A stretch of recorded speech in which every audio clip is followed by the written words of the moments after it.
نبی کریم صلی اللہ علیہ وآلہ وسلم نے فرمایا، 3 خصلتیں ایسی ہیں کہ جس میں یہ پیدا ہو جائیں اس نے ایمان کی مٹھاس کو پا لیا۔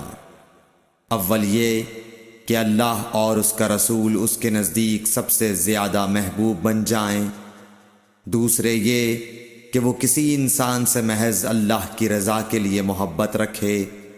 تیسرے یہ کہ وہ کفر میں واپس لوٹنے کو ایسا برا جانے جیسا کہ آگ میں ڈالے جانے کو برا جانتا ہے۔ صحیح بخاری حدیث نمبر 16۔ حضور اکرم صلی اللہ علیہ وآلہ وسلم نے فرمایا، انصار سے محبت رکھنا ایمان کی نشانی ہے اور انصار سے کینہ رکھنا نفاق کی نشانی ہے۔ صحیح بخاری حدیث نمبر 17۔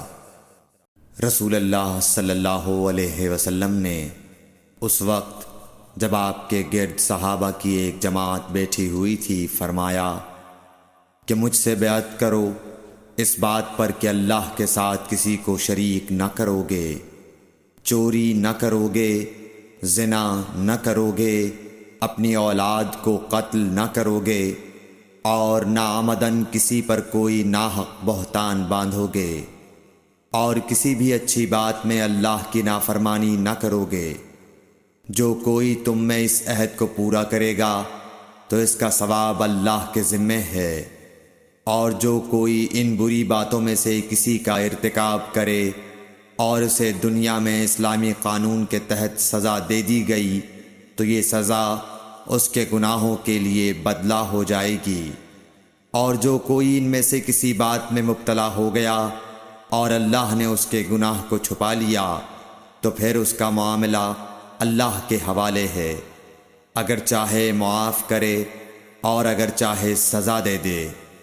عبادہ کہتے ہیں کہ پھر ہم سب نے ان سب باتوں پر آپ صلی اللہ علیہ وسلم سے بیعت کر لی۔ صحیح بخاری حدیث نمبر 18۔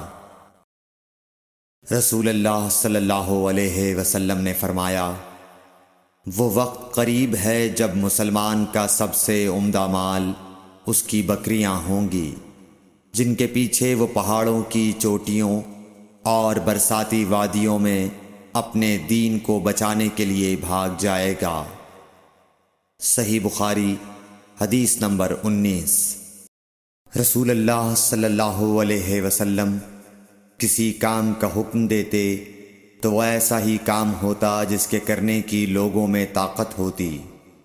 اس پر صحابہ کرام نے عرض کیا کہ یا رسول اللہ، ہم لوگ تو آپ جیسے نہیں ہیں، آپ تو معصوم ہیں اور آپ کی اللہ پاک نے اگلی پچھلی سب لغزشیں معاف فرما دی ہیں، اس لیے ہمیں اپنے سے کچھ زیادہ عبادت کرنے کا حکم فرمائیے۔